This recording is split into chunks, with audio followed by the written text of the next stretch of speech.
In the grim darkness of the far future, there is only war and bureaucracy, mountains of it. While we often focus on the glorious space marines and devastating wars of the 41st millennium, beneath every battle, every crusade, every act of heroism lies something far more sinister and far more vast: the Imperium's economy.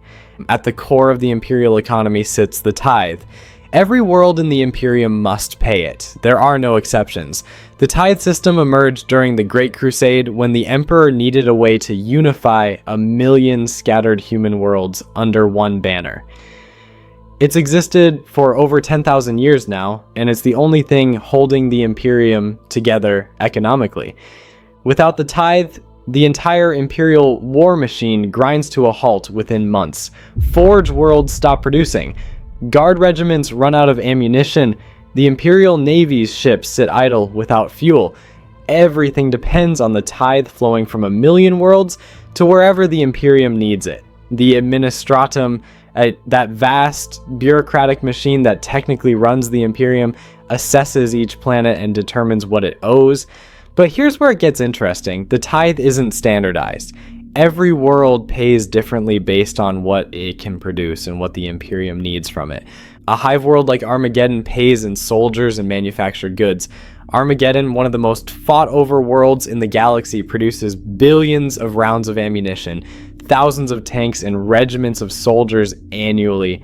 Its population numbers in the tens of billions, its industrial output is staggering, and its tithe reflects that capacity. An agri-world like Avenor pays in food, billions of tons of grain, vegetables, corpse starch, and protein paste. These are the breadbasket worlds, often pleasant rural planets where the majority of land is dedicated to farming. They feed the hive worlds, supply the guard, and keep imperial citizens from starving. Some agri-worlds are so productive they feed dozens of other planets. A forge world pays in weapons and technology, lays guns, tanks, starship components, plasma reactors, and servitors. Mars itself, the homeworld of the Mechanicus, produces more weapons in a single day than some sectors produce in decades. Other major forge worlds like Ryza, Graia, and Metallica are industrial powerhouses. Their surface is covered in manufactorums that belch smoke and produce endless streams of war material. Mining worlds pay in raw materials like adamantium, promethium, and plasteel. These worlds are often hostile, their populations living underground or in sealed habitats, while massive excavation operations strip the planet's resources. Death rates are high, conditions are brutal, but the materials flow. And some worlds, those rare and precious few, pay their tithe entirely in psykers, the psychically gifted humans that the Imperium desperately needs and ruthlessly harvest to fuel the Astronomicon and feed the Emperor's endless hunger. The tithe is calculated based on a planet's classification and capabilities. The administratum uses a system of tithe grades ranging from exactus prima at the highest productivity to salutio tertius at the lowest. Exactus prima worlds are the Imperium's crown jewels. Productive, stable, capable of exceeding their quotas. These are your major forge worlds, your most productive hive worlds, your breadbasket agri worlds. They're the planets the Imperium can't afford to lose. When an exactus prima world comes under threat, the Imperium responds with overwhelming force. Salutio tertius worlds are the bottom feeders, barely productive, often recovering from disasters, or simply too primitive to offer much. A feral world with a few million people living in tribes might be Salutio tertius. They pay perhaps a few hundred troops every century or some rare mineral found nowhere else, but their contribution is minimal. The Imperium barely remembers they exist until it's time to collect. Most worlds fall somewhere in the middle grades like Exactus Secundus or Salutio Prima. These are functioning imperial worlds that contribute meaningfully but aren't critical. They produce steady streams of soldiers, goods, or materials. They're important collectively but individually replaceable. But the assessment process is, let's say, imperfect. Records are lost, data becomes corrupted, and sometimes the administratum is working off surveys conducted centuries or even millennia ago. The Imperium spans 1 million worlds across the galaxy, and keeping accurate records on all of them is functionally impossible. Communication travels at the speed of starships through the unpredictable warp. A message from one side of the Imperium to the other can take months, years, or simply never arrive at all. This creates absurd situations. A world that was once a thriving industrial center might have collapsed into feral barbarism after an orc invasion, yet still be expected to deliver millions of laser guns it can no longer produce. The administratum, working from 1,000-year-old records, doesn't know the world has fallen. They send collection ships, find nothing but ruins and savages, and eventually mark it down for investigation. Maybe in another century, someone will update the records. Maybe. The planet Tanith is a perfect example. It was a forested agri-world producing modest tithes until the chaos forces of Urlach Gower invaded during the Sabbat World's Crusade. The world was destroyed, its population massacred or evacuated. Yet for decades afterward, administratum records still listed Tanith as an active tithe-paying world. Ships arrived to collect tithes from a dead world. Conversely, a world might have massively increased its production capabilities, but the administratum is still demanding the same tithe it assessed 3,000 years ago. The planetary governor isn't going to volunteer the information that they could pay more. They'll quietly pocket the excess production, use it to enrich themselves, or stockpile it against future emergencies. The Imperium loses out on resources it doesn't even know exist. Fail to meet your tithe? The consequences range from administratum investigations to full imperial reconquest. In minor cases, an administratum delegation arrives to audit the planet's production.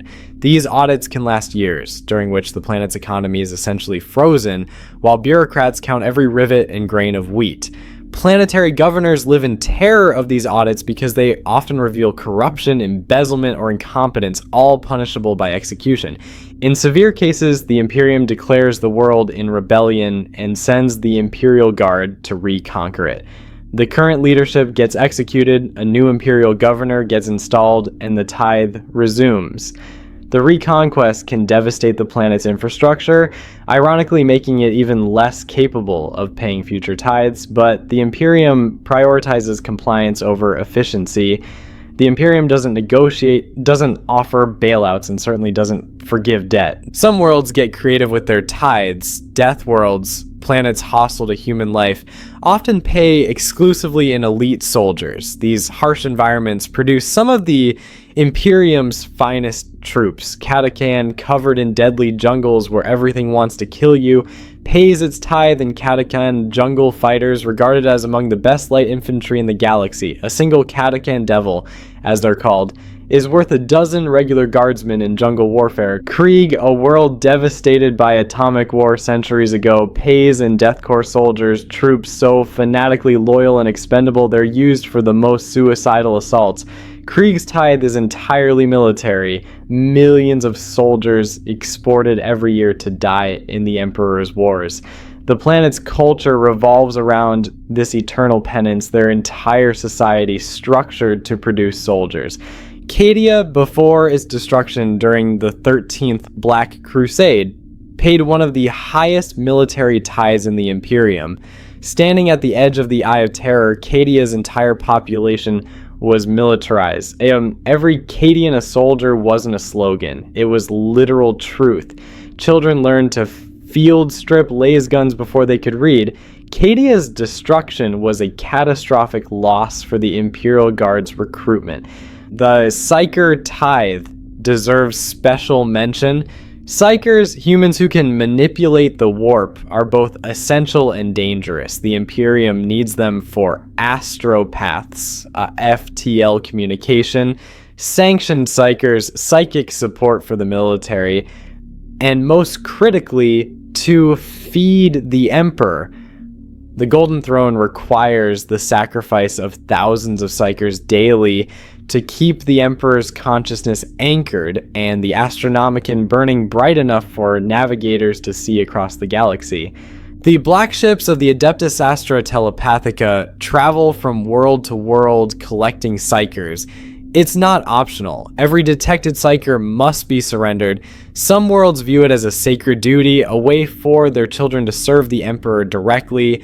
Others see it as stealing their children, but they comply anyway because refusal means imperial sanctions or worse. The psykers are transported to Terra in the holds of the black ships. A journey that can take months or years. When they arrive, they're sorted. The strongest become astropaths, soulbound to the Emperor in agonizing rituals that blind them, but allow them to send messages through the warp. Others become sanctioned psykers, their powers controlled and directed for imperial service. The weak, the unstable, or those with insufficient willpower are fed to the Emperor. It's brutal, but the alternative, unsanctioned psykers becoming demon gates, is worse. If you want to understand why the Imperium's economy is simultaneously functional and catastrophically broken, you need to understand the administratum. This organization makes every nightmarish bureaucracy you've ever dealt with look like a model of streamlined efficiency. The administratum employs trillions, yes, trillions of scribes, clerks, and administrators across the galaxy. On Terra alone, entire hive-sized complexes house nothing but administratum workers. The administratum offices cover more area than some countries. Billions of people work in these complexes, processing documents, filing reports, and maintaining records. They process every requisition form, every population census, every trade agreement, every tithe assessment, and they do it all on paper or parchment, sometimes carved into stone tablets or etched onto metal sheets. Digital records exist but are viewed with deep suspicion, and for good reason, in a galaxy where chaos corruption can literally infect your data files. Scrap code, malicious code empowered by chaos, can corrupt entire databases, turning them into vectors for demonic possession. A corrupted server might summon demons or drive everyone who reads its data insane. Paper can't be hacked by chaos. It can burn, rot, or be eaten by rats, but at least it won't summon demons. This reliance on physical records creates staggering inefficiency. The administratum maintains massive archive complexes on thousands of worlds. These archives stretch for miles, filled with documents going back millennia. Some archive worlds are dedicated entirely to storing records, planets where the only industry is maintaining libraries and scriptoriums. Finding a specific record can take years. Literally. You submit a request to the archivists, who consult their indexes, themselves volumes of books, who send runners to the appropriate section, who search through countless shelves, and eventually, maybe, find what you're looking for. If you're lucky, it's legible. If you're very lucky, it's accurate. Some records are so old they're written in languages no longer spoken, requiring specialist translators. Others have deteriorated, their text faded or damaged by age. This means that a simple request, say a guard regiment needing new boots, might take decades to process. The requisition passes through countless departments, each adding their own stamps, seals, and commentary. The logistics division verifies the request. The accounting division checks if the regiment is supposed to exist. The manufacturing division contacts a factory world to produce the boots. The transport division arranges shipping through the Imperial Navy or Chartist captains. Every step requires documentation, in triplicate, verified by 3 separate officials, and filed in multiple locations. And by the time the boots arrive, the regiment might have been wiped out, reorganized, or transferred to another war zone entirely, but the boots will still arrive because once the administratum processes something, it will be delivered, even if it no longer makes any sense to do so. Those boots will sit in a warehouse somewhere, added to inventory lists, guarded by servitors, until someone requisitions them again, or they rot into dust. There are entire worlds that serve as storage depots, holding supplies requisitioned centuries ago for wars long over. The administratum operates on a principle of extreme redundancy. They keep multiple copies of everything stored in different locations because they know records will be lost. Wars destroy archives. Warp storms isolate sectors. Entire worlds fall to chaos, taking their records with them. So the administratum compensates by copying everything multiple times and distributing those copies across the galaxy. And this means the same information might exist in 50 different archives, each slightly different because of transcription errors accumulated over centuries. But at least the information survives in some form. The administratum would rather have 1,000 incorrect copies than lose the only correct one. Here's where things get complicated. The Adeptus Mechanicus, the tech priests of Mars, operate what is essentially a parallel economy within the Imperium. They worship the Omnissiah. The machine god, they believe, is either the same as the Emperor or a separate aspect of the divine. This theological distinction gives them leverage because they can claim religious independence while still swearing loyalty to the Emperor. Forge worlds are the Imperium's industrial powerhouses, producing everything from laser guns to titans, from starships to servitors. These worlds are dominated by the mechanicus, their surfaces covered in factories, refineries, and manufactorums that never stop production. The atmosphere is toxic from millennia of industrial output. The landscape is industrial wasteland, metal, concrete, and machinery stretching to the horizon. The population consists mostly of tech priests, servitors, and factory workers cybernetically enhanced to better serve the machines. But the Mechanicus doesn't answer to the administratum the same way other imperial organizations do. They have their own treaties with the Imperium established during the unification of Mars and Terra, before the Great Crusade even began. These Treaty of Mars and subsequent agreements give the Mechanicus significant autonomy. They pay their tithe, certainly usually in weapons, ships, and technology, but they also negotiate. The administratum can't simply order the Mechanicus around like they can planetary governors. The Fabricator General of Mars is one of the High Lords of Terra, giving the Mechanicus direct representation in imperial governance. This means when the Mechanicus wants something, they have the political power to demand it. When the Mechanicus wants something, be it an archaeotech site, a newly discovered standard template construct, or control over a planet's mineral wealth, they have leverage. The Imperium needs their weapons, their ships, their technology. The Mechanicus are the only ones who can build and maintain the complex machinery that keeps the Imperium functioning. Without them, the Imperial war machine collapses within years. No new ships, no new weapons, no repairs to existing equipment. This creates a strange economic dynamic. Forge worlds trade with each other using their own systems, often bartering technology for raw materials or services.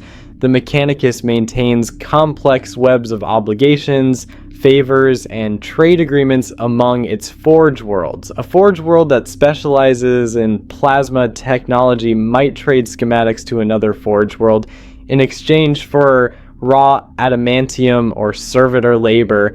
They'll trade with the Imperium proper, but on their terms. A Forge world might demand exclusive rights to a planet's adamantium deposits in exchange for equipping an Imperial Guard crusade. The administratum might not like it, but what choice do they have? Without those weapons, the crusade doesn't happen. Without those ships, the Imperial Navy can't prosecute wars. The Mechanicus knows this and leverages it ruthlessly. The Mechanicus also maintains its own internal economy based on knowledge and technology rather than goods. A tech priest might trade schematics for a plasma reactor in exchange for access to an ancient data vault. Sacred STCs, standard template constructs from humanity's dark age of technology, are worth more than entire planetary systems. A complete STC could revolutionize imperial manufacturing, allowing the production of technology long lost. The Mechanicus hoards these templates, shares them reluctantly, and guards their secrets fanatically. Entire wars have been fought over rumors of STC fragments. Here's something that blows minds when people first realize it. The Imperium has no universal currency. None. There's no imperial credit that works across all human worlds. Each planet has its own currency, its own economic system, its own way of doing things. On Holy Terra, the throne world itself, you might use throne geld, currency backed by the authority of the Adeptus Terra. On Ultramar, Gilliman's personal realm, you use local currency backed by his well-organized government, which actually functions like a rational state. On some hive world in Segmentum Obscurus, you might be using recycled corpse starch tokens, script issued by factory bosses, or literal barter because currency has broken down entirely in the lower hives. This fragmentation exists because the Imperium never standardized currency. During the Great Crusade and the Horus Heresy, there were more pressing concerns than monetary policy.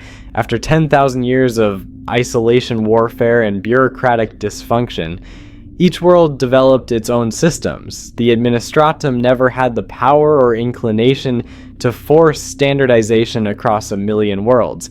This makes interstellar trade bizarrely complex. When goods move between worlds, it's almost always through barter or requisition rather than purchase. You can't buy a shipment of promethium from a mining world using currency from your hive world. The mining world doesn't recognize your money. Instead, you trade something they need. Food, manufactured goods, labor contracts, or just call in favors and obligations built up over centuries. The only entities that successfully navigate this are rogue traders, individuals granted special warrants by the High Lords of Terra, giving them the right to trade beyond imperial borders, explore new systems, and operate with near total autonomy. Rogue trader warrants are hereditary, passed down through family dynasties, and are among the most valuable legal documents in the Imperium. A rogue trader is essentially an independent merchant prince with their own fleet, armies, and trading empire. They figured out how to exchange goods across the galaxy through complex webs of favors, barter, and occasionally actual currency when it works. They maintain relationships with planetary governors, Forge World Magi, Navy admirals, and even Xeno species when profitable enough. A rogue trader might accept payment in one sector's currency, knowing they can trade those coins for raw materials in another sector, which they can then sell to a Forge World for weapons, which they then trade to an Imperial Guard regiment for promissory notes from the administratum, which they eventually redeem for trade rights on a frontier world. It's absurdly complicated, requires century-spanning relationships, and only works because rogue trader dynasties maintain these networks across generations.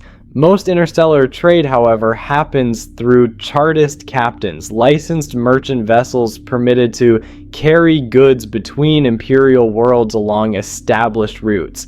Unlike rogue traders, they can't go wherever they want. They have specific routes licensed by the administratum, carry approved cargoes, and operate under strict regulations. They can't trade with Xenos, can't explore unknown space, and can't deviate from their assigned routes without losing their licenses. But they're the backbone of imperial commerce, moving goods between worlds when the official imperial supply chain isn't handling it. When a hive world needs to import food from an agri world, Chartist captains handle it. When a Forge world exports weapons to a sector capital, Chartist captains transport them. These merchant families have operated the same routes for centuries, some for millennia, maintaining relationships with suppliers and customers across generations. The Imperial Navy also plays a crucial role in the economy, though their primary purpose is military. Navy warships protect trade routes from pirates, Xenos raiders, and chaos incursions. They escort important convoys, patrol systems, and maintain the Imperium's presence in space. Without the Navy, interstellar trade would be impossible. Pirates and raiders would prey on merchant vessels with impunity. The departamento munitorum is responsible for the single most important function in the Imperium, making sure the Imperial Guard has everything it needs to fight.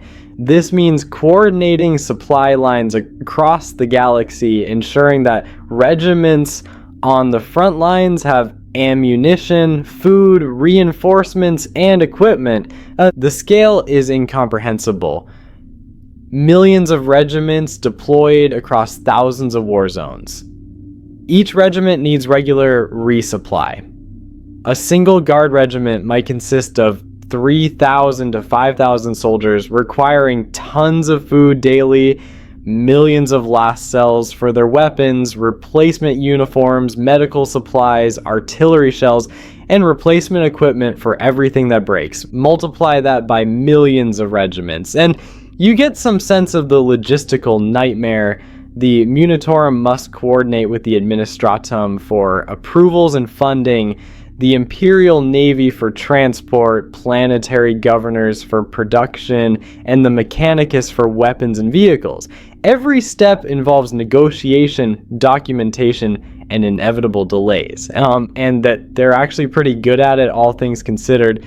Yes, there are catastrophic failures, regiments that starve, shipments that never arrive, ammunition shortages that cost battles. The annals of Imperial military history are filled with disasters caused by logistics failures, regiments abandoned for decades, left to survive on hostile worlds with no resupply, armies defeated not by the enemy but by starvation, entire crusades collapsing because the supply chain broke down. The Damocles Gulf Crusade nearly failed when warp storms disrupted supply lines, leaving the Imperium's forces stranded deep in Tau space. The Baydab War dragged on for years, partly because both sides struggled with logistics. The Siege of Rax lasted 17 years and consumed millions of lives, much of it due to the brutal grind of attrition when supply lines became contested.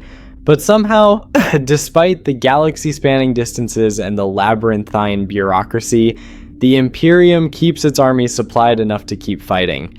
The wars continue, the regiments march, the guns fire. The Munitorum achieves this through overwhelming redundancy and massive scale. The key is redundancy and overwhelming scale. The Munitorum doesn't send one supply ship, it sends dozens, knowing some will be lost to warp storms, pirate raids, or simple navigation errors. Space travel through the warp is unpredictable. A journey that should take weeks might take months or years. Ships can arrive decades early or centuries late. Some never arrive at all, lost forever in the Imperium. So the Munitorum compensates by flooding supply lines. Send 50 ships, knowing only 30 will arrive. Send 3 times the needed supplies, knowing 2/3 will be lost or stolen. It's wasteful beyond measure, but it works. Enough gets through to sustain the war effort. The Munitorum also doesn't maintain one supply line. It maintains hundreds, creating a web of logistics that can sustain itself even when parts fail. If the primary supply route to a war zone gets cut by a warp storm, there are backup routes. If those fail, emergency measures kick in, requisitioning supplies from nearby worlds, redirecting convoys, or simply ordering troops to survive on reduced rations until supply is restored. Let's talk about what really makes the Imperium's economy work. Human life is cheap. Horrifyingly, abundantly, absurdly cheap. This is the dark engine that powers everything. The Imperium has hive worlds, planets covered in massive city structures housing billions, where the population is counted in the hundreds of billions. Terra itself has a population measured in quadrillions. Individual human beings are literally less valuable than the ammunition used to shoot them. Worker dies in a factory? Replace them. Hive ganger causes trouble? Turn them into a servitor. Need more soldiers? Conscript another million from the underhives. The Imperium has so many people that individual human life has almost no economic value in the grand calculation. This enables a kind of brute force economics. problems that would cripple another civilization, labor shortages, dangerous working conditions, unsustainable practices, simply don't matter when you have functionally infinite population. A factory doesn't need safety equipment when replacing dead workers is cheaper than installing guardrails. Why spend resources on protective gear when a dead worker can be replaced within hours? Hive worlds exemplify this perfectly. The upper hives are where nobility and wealthy merchants live in relative comfort. The middle hives house the working class, factory workers, administratum clerks, enforcers. The lower hives, the underhives, are hellish wastelands where billions live in poverty, violence, and darkness. These underhives serve as a permanent underclass, providing cheap labor, criminal recruits for penal legions, and bodies for servitor conversion. The underhives are also release valves for population pressure. When hive populations grow too large, the excess pore filter down to the underhive. Crime, gang warfare, and simple attrition kill millions. It's brutal, but it prevents organized rebellion. The desperate are too busy surviving to organize resistance.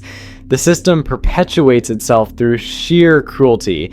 Servitors exemplify this dark calculus. Why build complex robots when you can lobotomize criminals, heretics, or just random unfortunates and turn them into biological machines? It's cheaper, it's easier, and it solves the Imperium's perpetual need for mindless labor. The mechanicus perfected servitor conversion. Take a human, remove most of their brain, install programming cybernetics, add mechanical limbs or tools depending on the job, and you have a servitor. They require minimal maintenance, follow orders perfectly, and never complain. When they break, you discard them and make another. The raw materials, human bodies, are essentially free given the Imperium's population. Some servitors are criminals being punished, others are volunteers who couldn't find other work.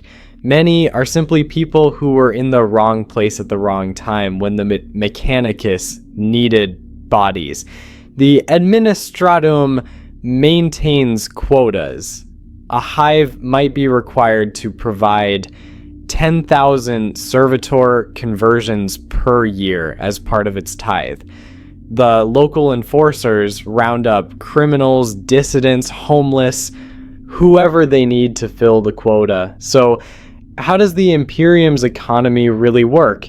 The answer is barely, but at a scale so massive that barely is enough.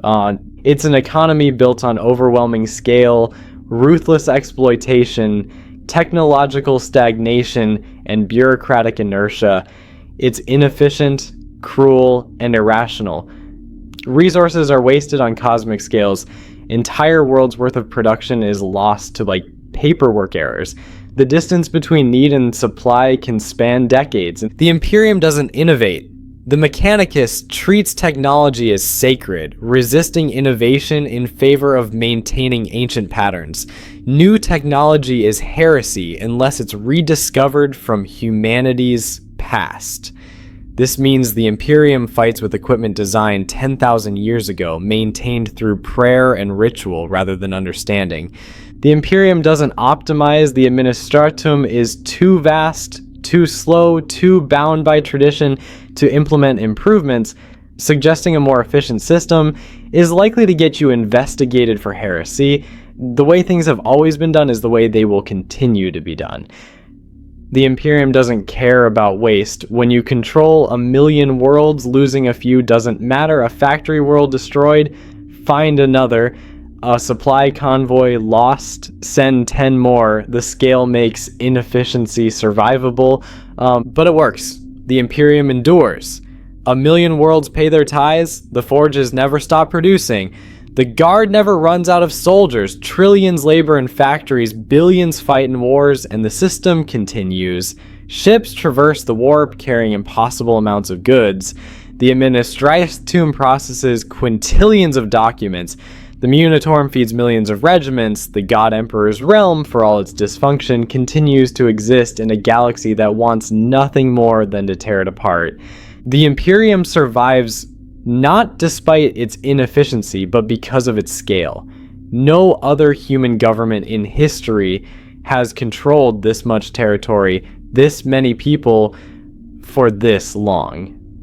The sheer mass of the imperial economy can absorb losses that would destroy smaller civilizations.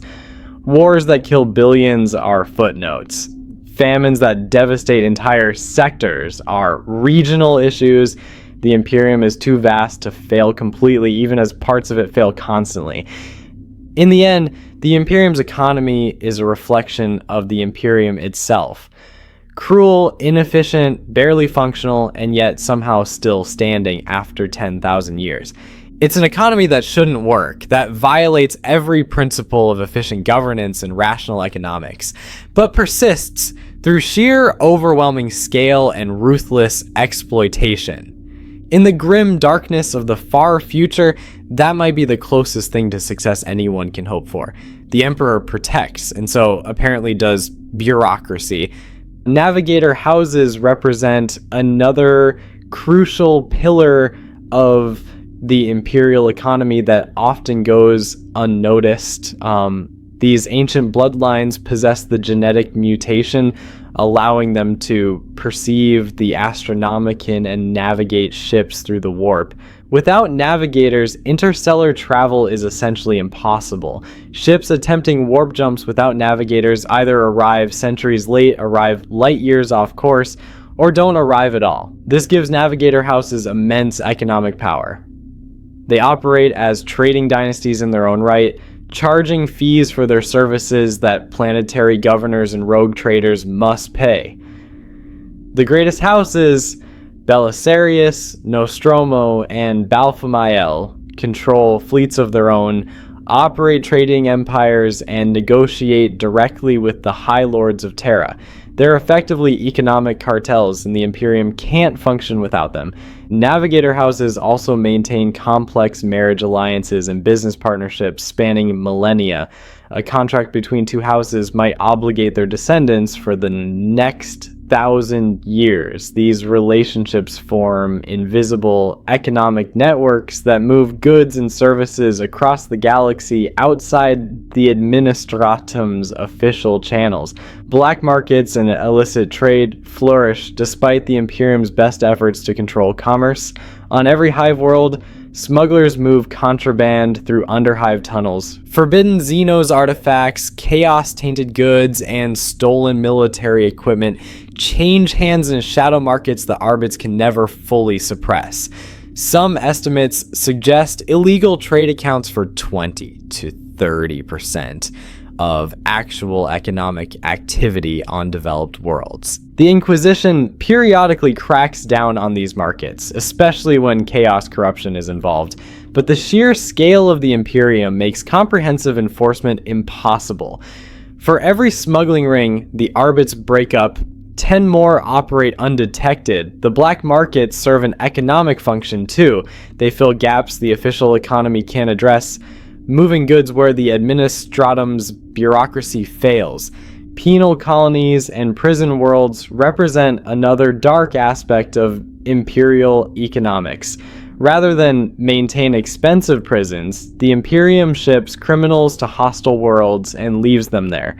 These prison worlds often become functional colonies over time, developing their own economies based on whatever resources they can extract. Some eventually rejoin the Imperium proper as productive tithe-paying worlds. Their criminal origins forgotten. It's a brutal form of colonization, but it costs the Imperium almost nothing and occasionally produces useful results. Ultimately, the Imperium's economy is a monument to humanity's capacity for both survival and cruelty. It shouldn't work. By any rational analysis, it should have collapsed millennia ago, but it endures through sheer overwhelming force, callous disregard for individual suffering, and a scale so vast that failure becomes just another statistic. This is the economic engine that sustains humanity's desperate fight for survival in a galaxy filled with horrors. Inefficient?